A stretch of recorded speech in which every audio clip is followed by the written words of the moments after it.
Salut à toi, je t'explique aujourd'hui comment bien utiliser ChatGPT version gratuite. On me dit souvent « Ah Steph, tu utilises la version payante? » Oui, mais on peut bien utiliser aussi la version gratuite et je vais vous expliquer un peu comment ça fonctionne. Première des choses, si on regarde l'écran, présentement je suis dans la version 3.5 de ChatGPT et ce que je vais t'expliquer aujourd'hui, c'est ce qu'on appelle les personas. Donc, on va expliquer à ChatGPT qui on est. Donc, on va se mettre dans la peau de plusieurs personnes différentes. Et en même temps, on va lui demander comment nous répondre à nos différentes questions. Première des choses, on va regarder. Si on regarde ici, donc, on me demande de faire une mise à jour au niveau du plan, parce que je n'ai pas la version payante dans ce profil-là. Donc, si on regarde ici, si on regarde les instructions personnalisées, j'ai rien qui est rentré ici présentement. Donc, je vais l'utiliser avec absolument rien. Et je vais poser une question avec et sans les personas. Donc, ma question, c'est explique-moi la mesure budgétaire 15081 en éducation au Québec. Très simple comme question. C'est pas le meilleur prompt, donc je vous mets ça vraiment très large. On peut aller n'importe où à partir de cette question-là. Donc, je laisse ça vraiment très large comme ça. Donc, si j'envoie la question à ChatGPT avec aucune instruction personnalisée, voilà la réponse qu'il me donne. Ça va? Donc, je vous laisse le lire. Je ne le lirai pas au complet pour rien. Maintenant, au niveau des personas, comment ça fonctionne?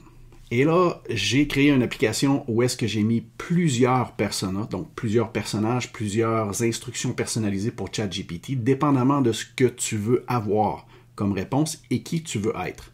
Pas parce que tu vas être dans la peau de quelqu'un d'autre, mais pour t'assurer d'avoir les réponses en fonction de tes questions. Donc, première des choses, le site ia.récicn.ca, c'est le site où est-ce que je vais mettre la plupart de tout ce qui est en lien avec l'IA. Et quand tu arrives sur cette plateforme-là, tu as ici le menu IA, donc Intelligence artificielle, et tu vas cliquer sur Requêtes et personas. Mais juste avant, une petite parenthèse, tu as aussi un lexique. Le lexique, c'est tous les termes qui sont en lien avec l'intelligence artificielle. Souvent, on ne sait pas c'est quoi, ni comment ça fonctionne, etc., etc. Et peu importe ce que tu vas chercher dedans, quand tu vas cliquer dessus, tu vas avoir une définition, une analogie et des références aussi. Donc, ça peut te permettre de bien comprendre tous les termes qui sont en lien avec l'intelligence artificielle. Maintenant, nous, on va aller dans Requêtes et personas. En allant dans Requêtes et personas, donc, tu as plusieurs menus ici, mais à la base, on vient dans la partie pédagogie ici. Donc, persona en pédagogie, c'est où est-ce qu'on est à la base. Nous, on veut poser une question sur les mesures budgétaires. Donc, on va venir ici dans le champ de recherche. On cherche un spécialiste des mesures budgétaires. Donc, une fois que tu as trouvé le type de persona que tu vas avoir, tu cliques dessus. Et une fois que tu as cliqué dessus, tu as deux petites cases ici. Donc, la première case que tu sélectionnes ici et que tu copies. Donc, on va le copier. Une fois qu'il est copié, on retourne dans le ChatGPT et on s'en va ici dans les instructions personnalisées.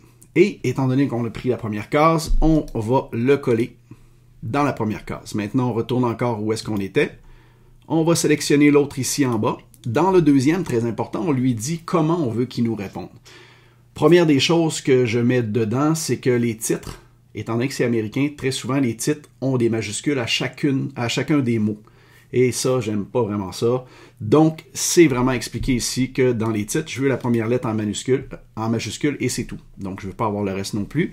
Et aussi, lui dire que faut être conscient des biais. Donc, tout ce qui est préjugé en fonction des connaissances qu'il a, on lui dit, faut que tu fasses abstraction à ça. Et c'est directement avec ma réponse et ça va changer vraiment la qualité des réponses que vous allez avoir.